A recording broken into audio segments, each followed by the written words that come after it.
Congratulations for taking ownership of your financial plan by tuning into the Federal Employee Financial Planning Podcast, hosted by Mason & Associates, financial advisors with over 3 decades of experience serving you.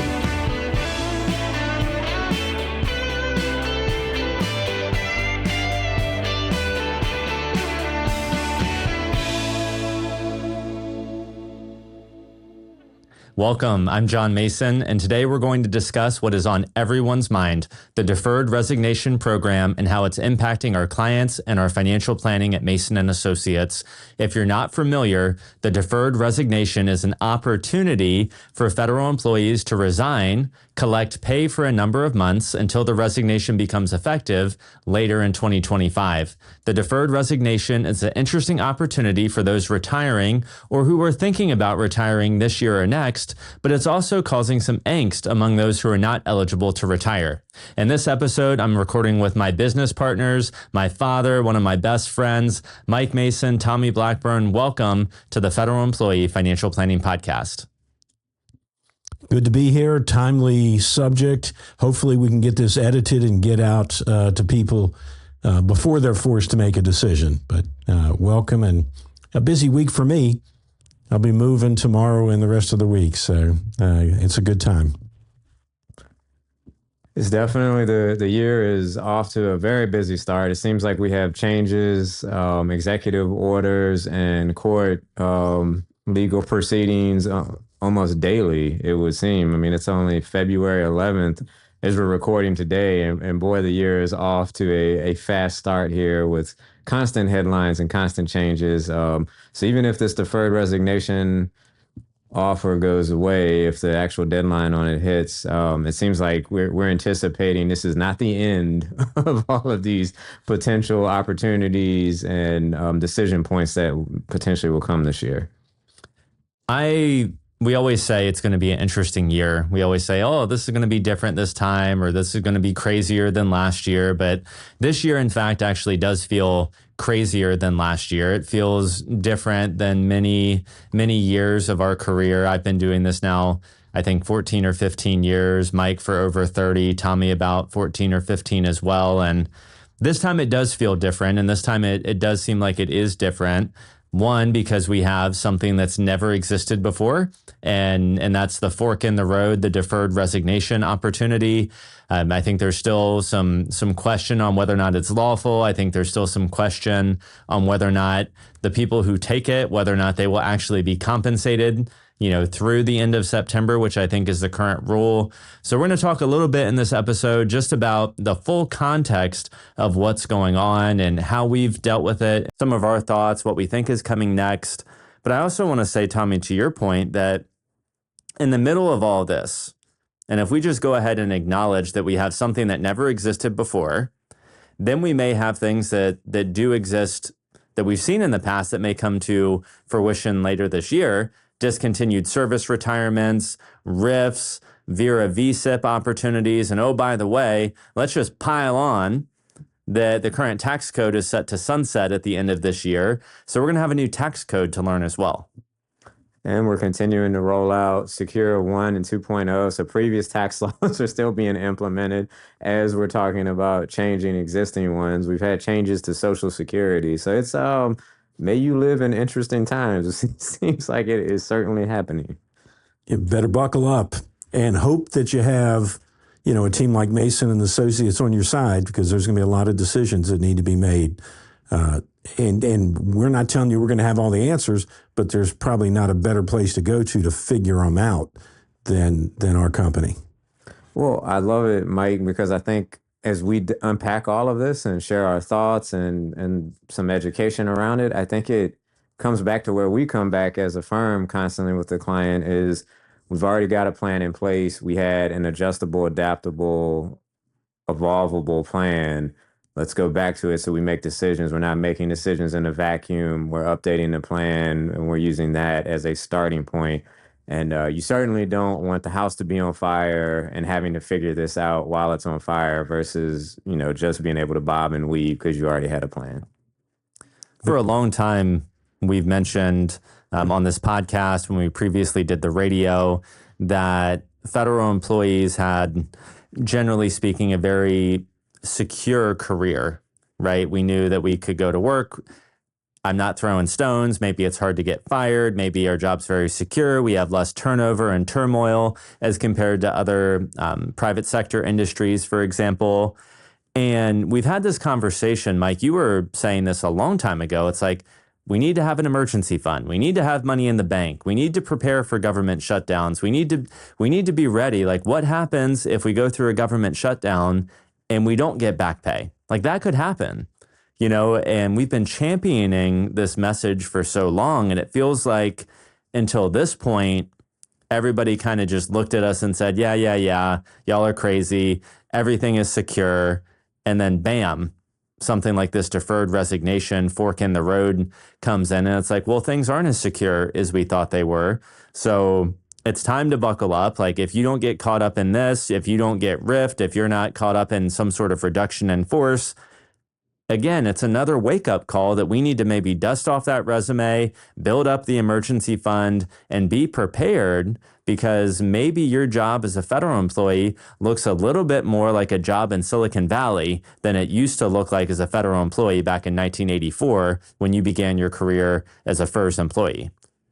Yeah, and speaking of 1984, just to put some things in context, because, I got in the business in 87, I remember a bull market that pretty much started in 87, and by 1997, clients that were 50% bonds and 50% equities, you were telling me if I didn't put them 100% equities, they were going to fire me.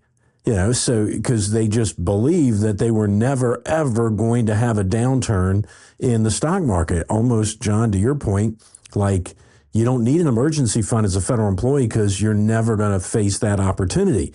Well, then 2000, and 2001 comes and 2008 comes, and maybe it was a pretty good idea to use some of the basics in financial planning. And I would just take it one step further. Maybe it's not always about the government's going to take your job away. Maybe you're like one of our clients that was at NASA that had a real good opportunity to leave the federal government. And it's nice to have a stockpile of cash if there's an opportunity.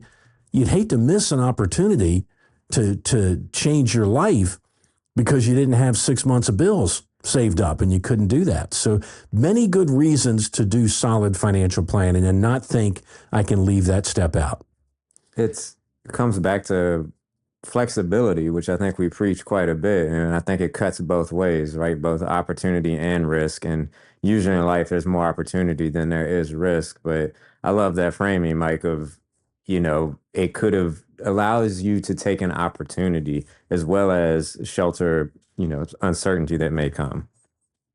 So as we share maybe some additional thoughts and stories, it goes back to having a plan in place. And at this point, if you're listening to this podcast and you've been on the journey with us for over 3 or 4 years, and this fork in the road offer came and you hadn't hired us or another firm like us and you didn't know what to do, well, shame on you, because you've heard the message and we've been asking you, maybe not begging you, but really saying, like, it's time to have an advocate. It's time to have somebody on your side.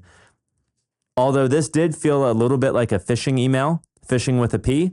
When things come out with these hard deadlines, you have to make a decision within 2 weeks. We're trained as professionals to be like, whoa, that's spam. That's phishing. They're creating a sense of urgency. So one, it didn't feel right when this came out. But as I think of the 5 or 10 clients that we have that may take this opportunity, it was so refreshing to be able to pull up their plan and Write Capital and instantly say, oh yeah, you're good. We could have retired last year. We could have retired 2 years ago. We were planning on retiring at the end of the year anyhow. Or even the conversation I had with a client, Ben and I were working together. It's like, okay, so what's worst case? You take this opportunity and then they lied to you and you don't get any pay and you have to retire effective March 1st. You're still good, right? Like we've done your plan. We knew you could retire. We told you could retire 2 years ago.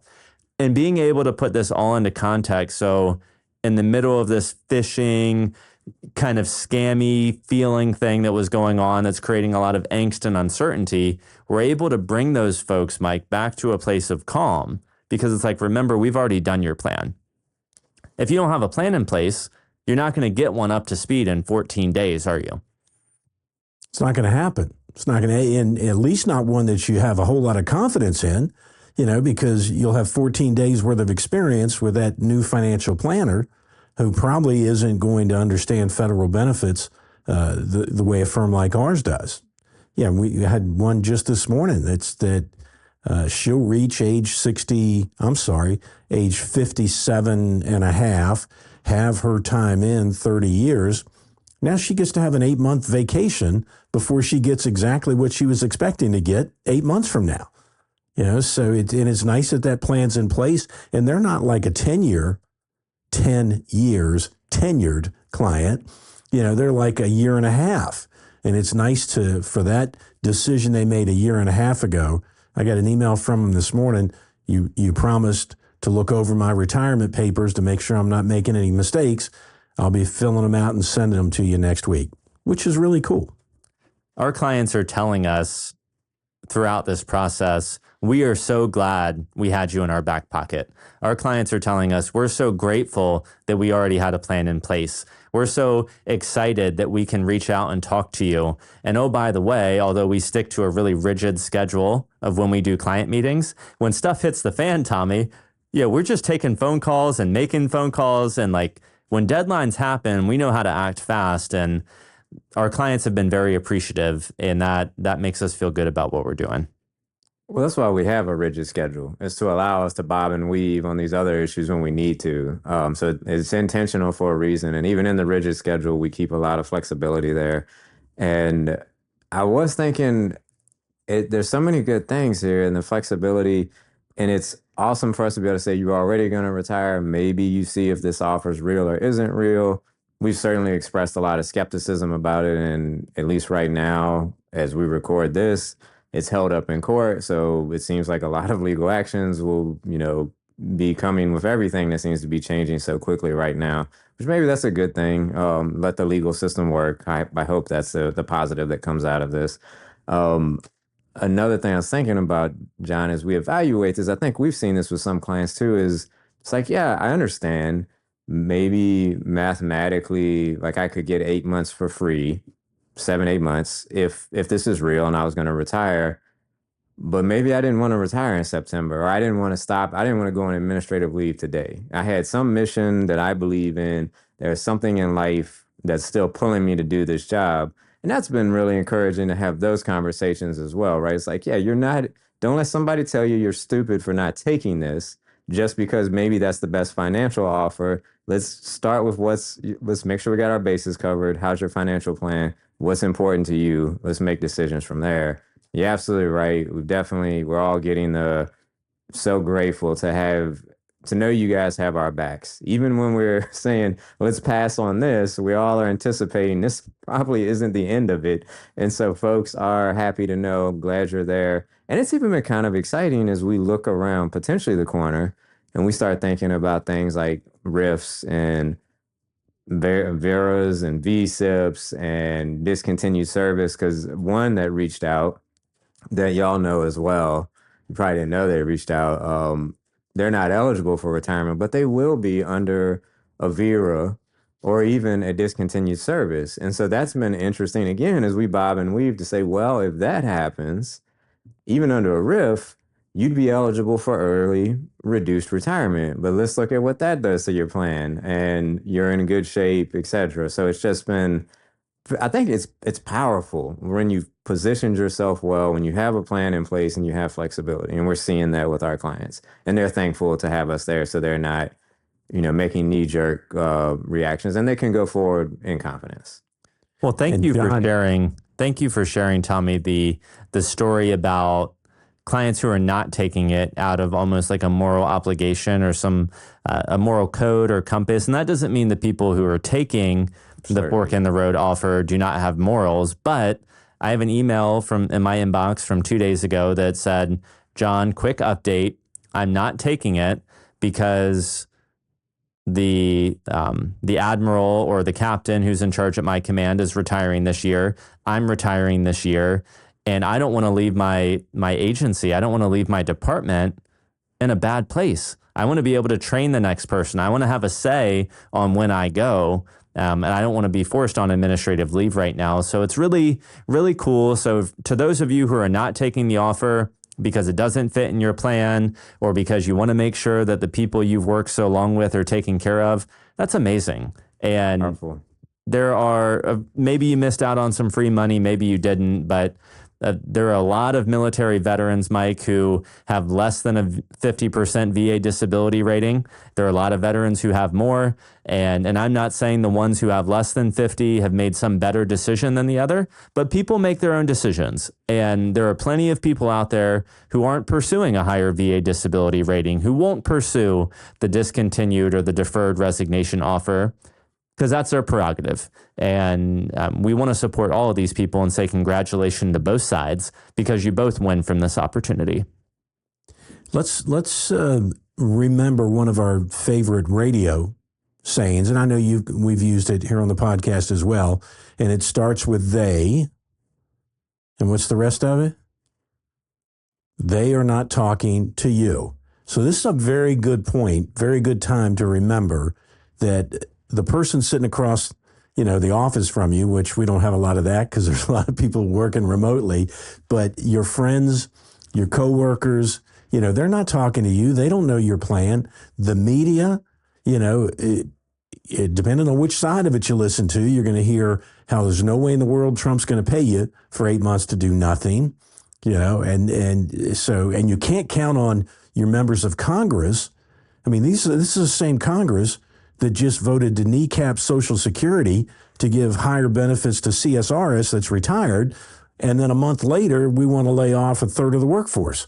So the retirees get a big benefit. And now FERS, who didn't get anything from that, you're going to have a member of Congress maybe vote to not fund the government and tell you they're doing that for your benefit. Well, guess what? If they don't fund the government and you're active, you're not going to get paid. And if they fund it 4 months later, you're going to get back pay. So if they don't fund it and 4 months later they fund it, you're going to get paid, because that's what the letter said. So they are not talking to you. Forgive me. That's why you guys don't let me do this as often, because I get a little Washington, D.C. unhappy. That's okay. I think we appreciate the passion. Yeah, I was just thinking, as y'all were bringing up Social Security, I keep seeing on Yahoo Finance that President Trump's going to do away with the penny and maybe the nickel. And it's like, oh, well, I don't think that pays for what we just did in Social Security, but potentially, it's like I guess if you find enough small things, it adds up to big things. And I do want to say that as a team of financial planners, our operations team has done a really good job fielding client phone calls, letting us know what's urgent, what's not urgent, who's scared, who's not scared.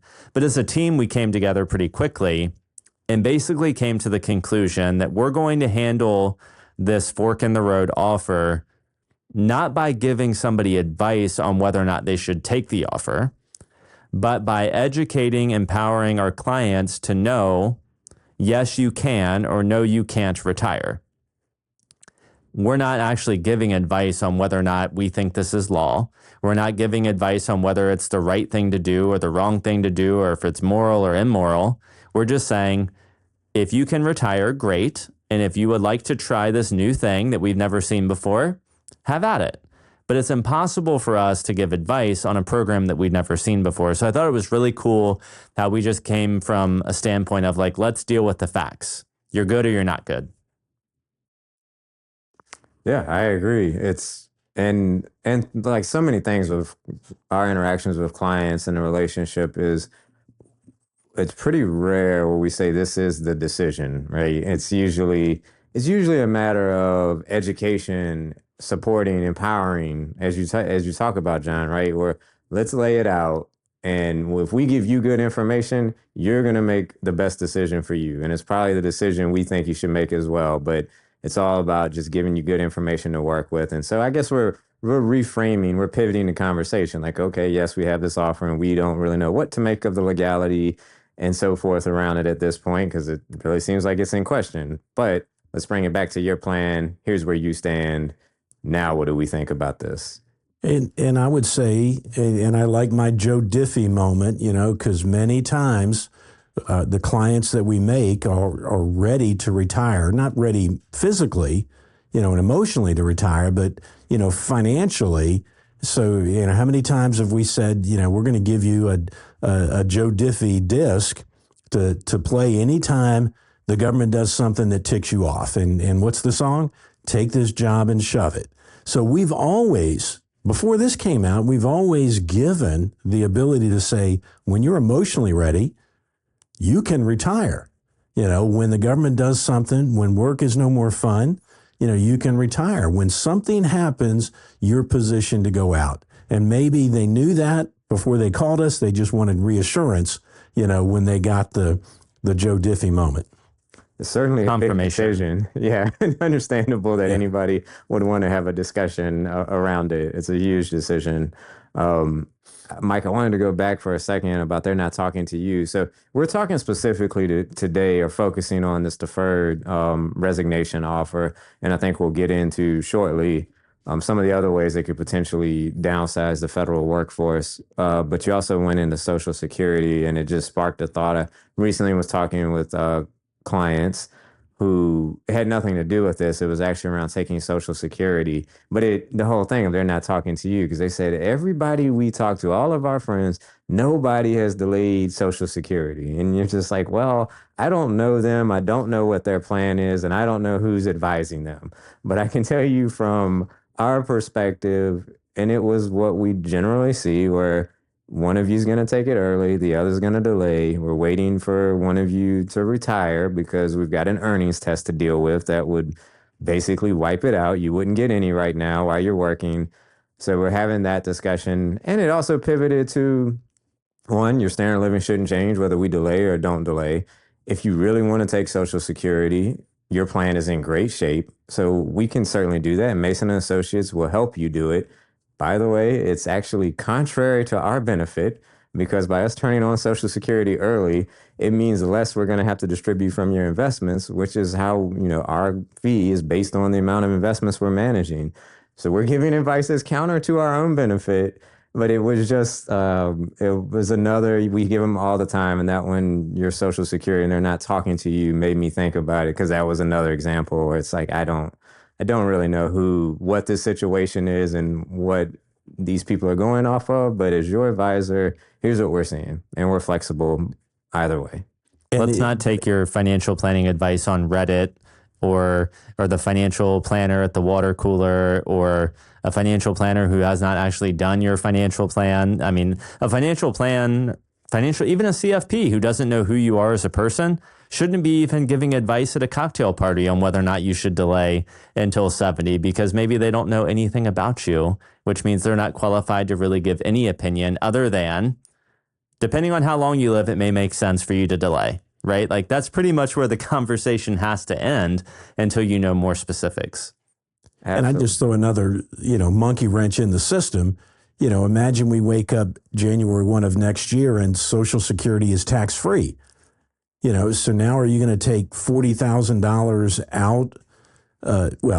Take $60,000 out of an IRA to net 40, or just take 40 from Social Security. So again, having a planner in your game, instantly we're going to be able to make those decisions. I don't know which ones are going to be, but I would say Social Security trust funds not in the best shape.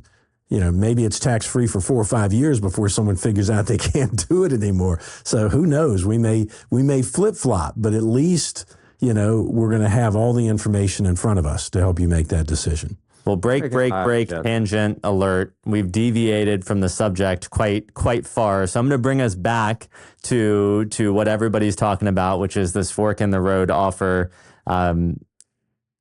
Guys, we serve about 100 families each, a little more, a little less, depending on the advisor.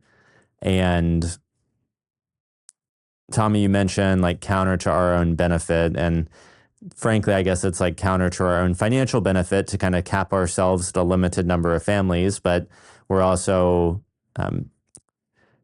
personally benefiting from not being overworked, overstressed. Our clients are benefiting because we're available in times of need and in times of emergency. So we feel good about the 100 families.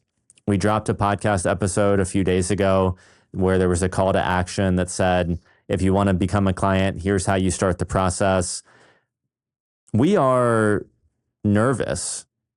And I think it's good for our audience to hear as we think about changes and we think about what may come next, is that we could find ourselves in a place where we've never been before.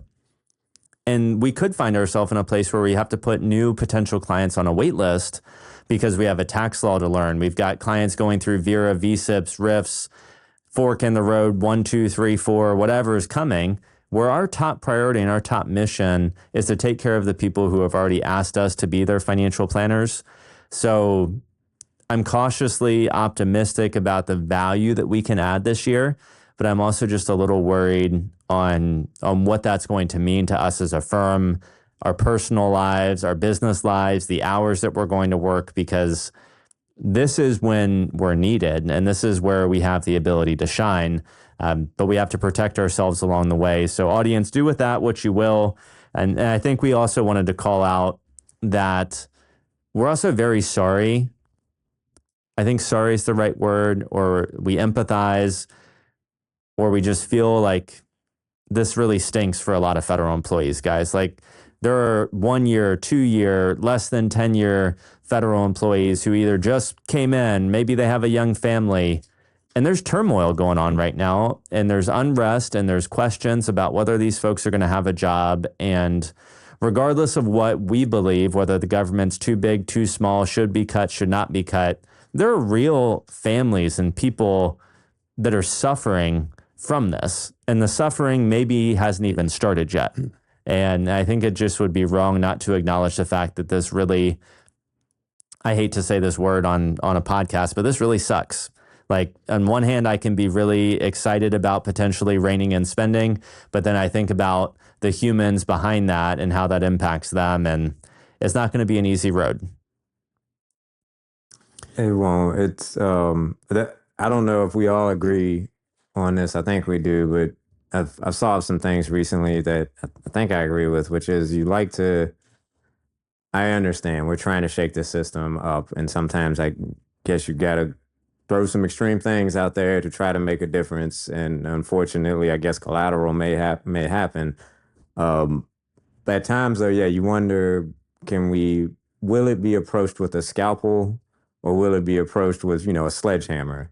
And the sledgehammer, I think, as you're saying, John, that's the one where you see a lot of harm being done to folks maybe who shouldn't be caught up in it, or not, at least maybe not being done in a caring way. So I guess we'll see what comes of it. Certainly would hope that it can be thoughtful and done in a fairly passionate way. I suppose only time will tell. Yeah, and then I think we want to get to some of the frequently asked questions, but let me just say there are people that have said, I'm not going back to the office, and they were never going to go back to the office. And going back to the office is more than they wanted to do. And we can call it negative, but 8 months, of full pay that might get you to retirement, might get you to find that other job. That's a very valuable offer. So it's not all negative in that process, because if you weren't going back anyhow, it's kind of a blessing to get 8 months. I think the biggest issue is, what if you don't take the deferred resignation and then your job gets cut later this year? That's the people who are like, yeah, I'm not going back. And then they get the 8 or 9 months of pay while they're exploring other opportunities. That's all well and good. They kind of, whether they had a gap year or they got paid to look for another job, but then it's the people who didn't resign, who did say they'll go back to the office, who still maybe get chopped. That's scary. Yeah, that's scary. That's a tough decision there.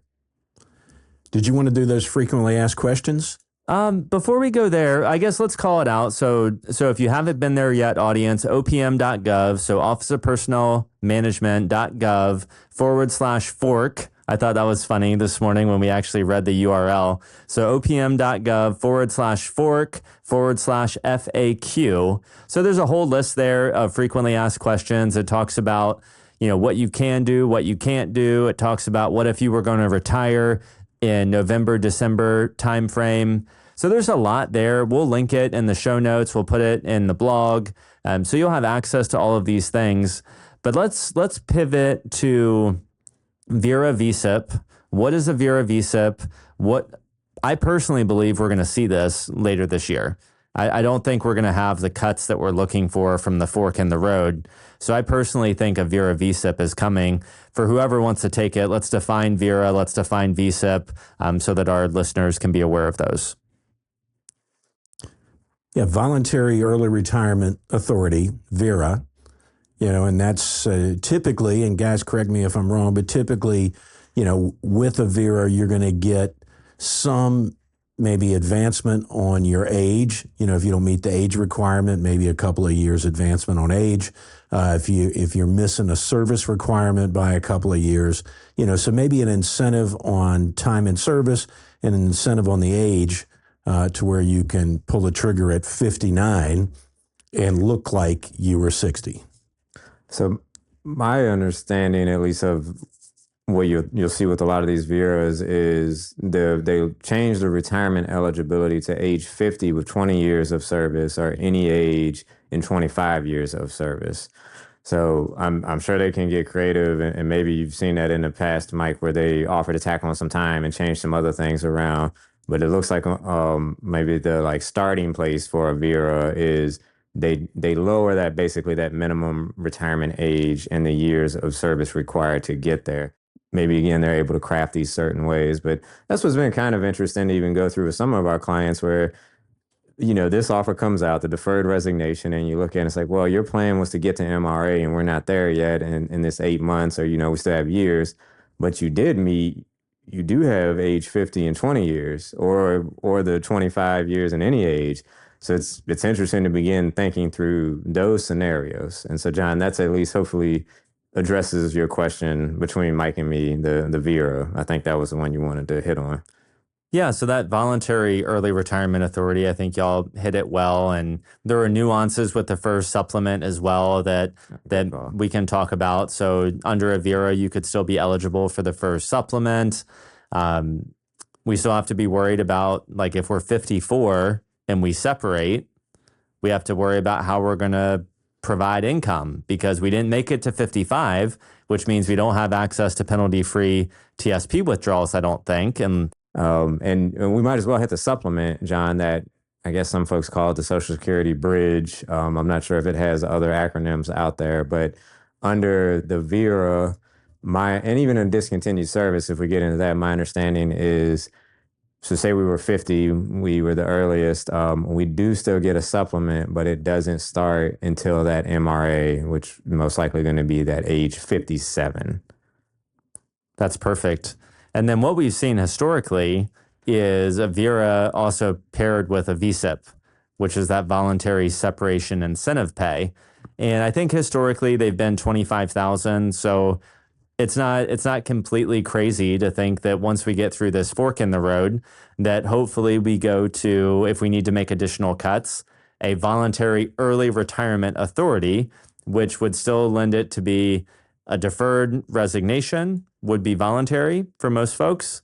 A voluntary early retirement authority would be voluntary. Hopefully we can trim what we need to do on voluntary action before we start looking to RIFs and things of that nature. So we may do another episode, Tommy, I think, on VERA VSIP, but that basically captures it. If you're CSRS and listening, there's different rules for that too, which we're not going to talk about today. So just know that we as a firm are positioned that when these offers come, or if they come, we'll be able to help our clients navigate the opportunity. And it just goes back to having somebody in your corner, because that's going to happen, our hypothesis that will happen, and we'll be ready. And we have a lot more clients, I think, who would be, or a significant number of clients who would be excited about the VERA more so than the deferred resignation. Agree. So let's touch a little bit, Tommy, on the discontinued service retirement / reduction in force, or a RIF. They seem pretty similar to me. And I don't know that I've ever helped somebody retire on a DSR, but I've seen RIFs. I don't remember DSRs, but as I read the rules, they seem very similar to a VERA. just not voluntary. You're right. That's our big takeaway is that this is not voluntary. I think the way it works, John, is almost like, and when I think about it, like an image in my head, it's like you've got RIF, and then if you're eligible, if you have the age 50 and 20 years of service, or any age and 25, and you're part of this RIF, you're then like a subsection, another circle inside of it that says you can do this discontinued service retirement. So it's kind of like, did you get RIF'd? And if you did, well, then you have almost like the VERA availability to you, where you could take an early reduced pension based on those reduced requirements. I think that a RIF, I haven't seen one of these before, so audience, please, I'm trying to educate myself, learn from the other guys here. It sounds like this is a tedious process for them to do. It almost seems like they prefer to go the other avenues because they're quicker, I think. I think in a RIF, they have to usually have OPM has to sign off on it. And who knows? When there's a will, there's a way. They may do it very quickly, but it seems like because it's considered more drastic, there's more bureaucratic processes essentially that have to be done before they can do a RIF. So it's almost like if you're trying to get things done, the path of least resistance is to go these other routes before they get to a RIF, because then it's involuntary, and it looks like they have to do it based on tenure. So John, when you said the person with 3 years, certainly they could be stressing right now, because if it gets to a RIF, they've checked that box where, hey, I don't have the tenure. Maybe, and it's also on performance and service time. Seems like some of kind of how they go through identifying the folks that are going to get RIF'd. But if you're more typical of one of our clients, you're closer to retirement, you probably are going to have essentially that VERA offer even inside of the RIF, where you could just take an early retirement, get to continue your benefits. I think there was something, I was writing it, my notes aren't great right now, but with a RIF, there could also be some severance pay, and you could potentially be eligible for severance pay if you satisfy some rules. But then I think I was also reading that there are, like, what constitutes a RIF? Like, you could be relocated, you could be demoted, and there's certain rules all around that. And it's like, if they don't harm you so badly, then it's not necessarily a RIF or a DSR. So there has to be certain hurdles that must, am I reading that right, Tommy? Do you remember seeing that? Say that again, that there are certain hurdles. It was like there were certain hurdles, like you have to be, if they offer you a sideways job within your same commuting area, then it doesn't count as a RIF, or if they take you from a GS 13 to a GS 12, that doesn't necessarily count as a RIF. So there's like a whole set of rules all associated with, like, we tried to do good by you and we only harmed you so much, so therefore this does not count. I think you're right. Yeah. I think you're absolutely right.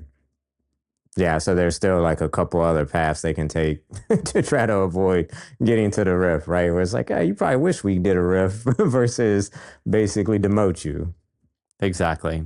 So, well, guys, we've covered a lot. I think as I process this podcast, like my big takeaway is we're in uncertain times, and having a financial plan in place that's adaptable, that can change, that's flexible is very important. I think the people who are positioned well right now are the ones who have done all the right things, saved a bunch in TSP, have a good emergency fund, hired a financial planning team, and they're ready, because sometimes, like, things move fast and you have to act fast to take advantage of that opportunity. This feels like one of them. So it just is a continued thing for me where I hope federal employees across the country are going to continue to make sure that they kind of operate their plan a little bit more, Mike, like they're a Silicon Valley employer, like they're employed by somebody in Silicon Valley rather than employed by an entity that will never fire them,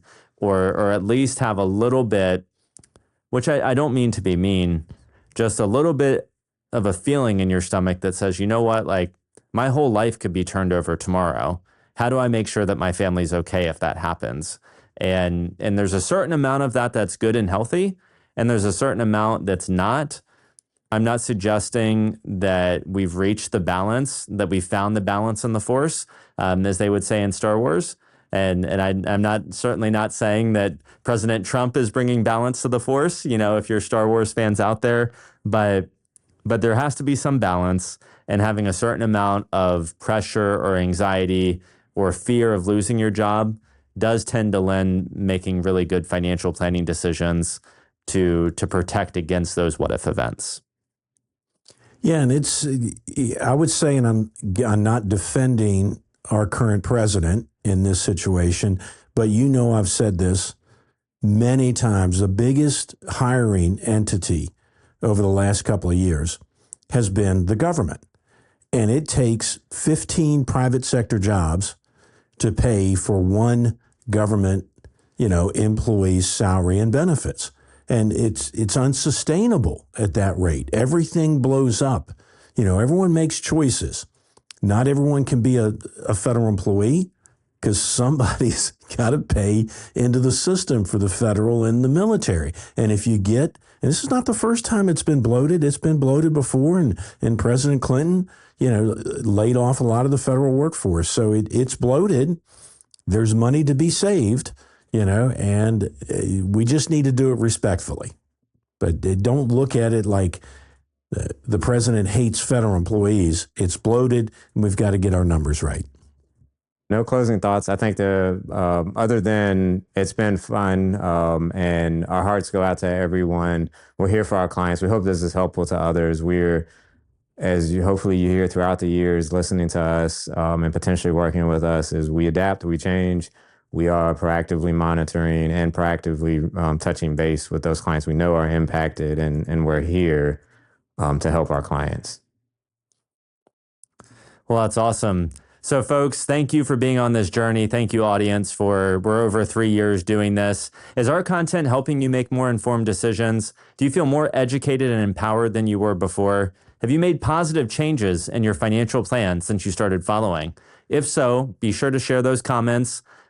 Share a comment down in the comment section below. Send us an email to MasonFP, like Mason Financial Planning at masonllc.net, or simply just share the podcast with friends, family, coworkers, anybody who would benefit from our view, our information, and what we're doing here at Mason & Associates. Thanks again for tuning in to another episode of the Federal Employee Financial Planning Podcast. Remember, we're financial planners first, and we do this second. And as always, we hope you leave this episode feeling educated, empowered to make positive changes in your financial plan.